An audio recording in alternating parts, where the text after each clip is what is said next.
ಇಲ್ಲಿಂದ design start ಮಾಡಿದಿರಿ ಅಂತಂದ್ರೆ ಫ್ಲೋ ಅನ್ನೋದು ಆಗ್ತಾ ಬರುತ್ತೆ ನಿಮಗೆ. ಓಕೆನಾ, ಎಲ್ಲೇವರೆಗೂ ಡಿಸೈನ್ ಇಲ್ಲಿರುತ್ತೋ ಅಲ್ಲೇವರೆಗೂ ನಿಮಗೆ ಬ್ಲೌಸ್ ಕರೆಕ್ಟಾಗಿ ಕುತ್ಕೊಳ್ಳುತ್ತೆ.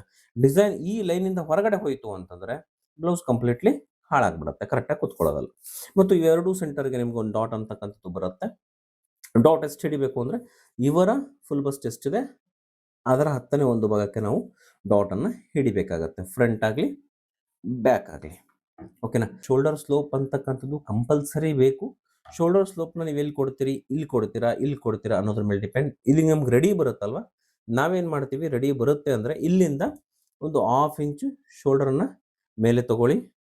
ಓಕೆನಾ, 1/2 ಇಂಚು ಶೋಲ್ಡರ್ನ ಮೇಲೆ ತಗೊಂಡು ಇಲ್ಲಿಂದ ನಮಗೆ 1/2 ಇಂಚ್ ಬೇಕಾಗತ್ತೆ, ಇಷ್ಟಕ್ಕೆ ತಗೊಂಡು ನೀವೇನು ಮಾಡಬೇಕು, 1/2 ಇಂಚು ಶೋಲ್ಡರ್ ಸ್ಲೋಪ್ನ ಕೊಡುವಂಥದ್ದು. ಓಕೆನಾ, ಇಲ್ಲಿ ನಿಮಗೆ ಕರೆಕ್ಟಾಗಿ ಬರುತ್ತೆ. ಬಾಡಿ ಮೆಜರ್ಮೆಂಟ್ ಲೆಂತ್ ಪ್ರಕಾರ ಕನ್ಸಿಡರ್ನ ಮಾಡಿಕೊಂಡ್ರೆ. ಓಕೆನಾ, ಇಲ್ಲ ಸರ್ ನಾನು ಈ ಶೋಲ್ಡರ್ ಸ್ಲೋಪ್ ಕೊಡಲ್ಲ, ಬ್ಲೌಸ್ ಫಿಟ್ಟಿಂಗ್ ಬರಲ್ವಾ ಅಂದರೆ 100% ಬರುತ್ತೆ. ಈ ಭಾಗ ಏನಿದೆ ಇದು ಎಷ್ಟು 1/2 ಇಂಚ್ ನಾವು ಇಟ್ಕೊಂಡಿದ್ದೀವಲ್ಲ, ಈ 1/2 ಇಂಚ್ ಅಂತಕ್ಕಂಥದ್ದು ನಮಗೆ ಏನಾಗುತ್ತೆ ಅಂತಂದರೆ 100% ಇದು ನಮಗೆ ಇಲ್ಲಿ ಬ್ಲೌಸ್ನ ಮೇಲೆ ಹೇಳುವಂಥ ಚಾನ್ಸಸ್ ಜಾಸ್ತಿ ಇರುತ್ತೆ. ಅದಕ್ಕೋಸ್ಕರ ಓಕೆನಾ, ಬನ್ನಿ ಇದನ್ನು ಕಟ್ ಮಾಡ್ಕೊಳ್ಳೋಣ. ಕಟ್ ಮಾಡ್ಕೊಂಡು ನೆಕ್ಸ್ಟ್ ಫ್ರಂಟ್ ಯಾವ ರೀತಿ ಅಂತ ನೋಡೋಣ. Closer side ಇಲ್ಲಿರಬೇಕು.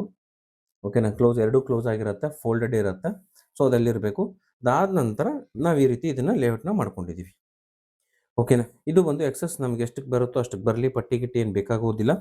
ಸೊ ನಾವು ಡೈರೆಕ್ಟಾಗಿ ನಾವು ಇದನ್ನು ಮಾಡ್ಕೊಳ್ತಾ ಇದ್ದೀವಿ. ಸೊ ಇಲ್ಲಿ ನಾವೇನು ಮಾಡ್ತಾ ಇದ್ದೀನಿ, ಇಲ್ಲಿ ಕಟ್ಟಿಂಗನ್ನು ಮಾಡ್ಕೊಳ್ತಾ ಇದ್ದೀನಿ. ಓಕೆನಾ,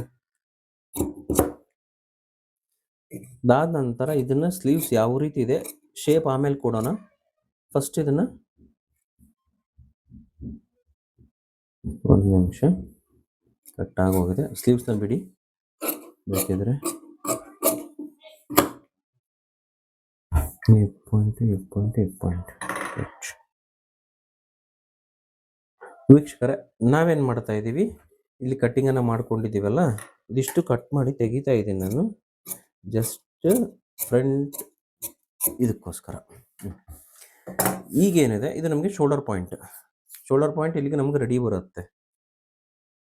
ಓಕೆನಾ, ಇಲ್ಲಿಂದ ನಮಗೇನು ಬೇಕು ಅಂದರೆ 9.5 ಇಂಚ್ಗೆ ಡಾಟ್ ಪಾಯಿಂಟ್ ಅಂತಕ್ಕಂಥದ್ದು ಬೇಕಾಗತ್ತೆ. ಓಕೆನಾ, 9.5ಗೆ ರೆಡಿ ಡಾಟ್ ಪಾಯಿಂಟ್ ಅನ್ನೋದು ನಮಗೆ ಸ್ಟಾರ್ಟ್ ಆಗುತ್ತೆ. ಇಲ್ಲಿಟ್ಟಿದ್ದೀನಿ 9.5ಗೆ. ಇದಾದ ನಂತರ ನಮಗೆ ಬೇಕಾಗೋದು ಇಲ್ಲಿಂದ ಅಫೆಕ್ಸ್ ಟು ಅಫೆಕ್ಸ್ ಪಾಯಿಂಟ್ ಬಂದು 4 ಇಂಚ್ ಇದೆ. ನಾನೇನು ಮಾಡ್ತೀನಿ, 1/2 ಇಂಚ್ ಇನ್ಕ್ರೀಸ್ ಮಾಡ್ಕೊಳ್ತೀನಿ, ಅಥವಾ 1/4 ಇಂಚ್ ಇನ್ಕ್ರೀಸ್ ಮಾಡಿಕೊಂಡು ಅಫೆಕ್ಸ್ ಟು ಪಾಯಿಂಟ್ ಇಲ್ಲಿಗೆ ಫಿಟ್ ಮಾಡ್ಕೊಳ್ತೀನಿ. ಯಾಕೆಂದರೆ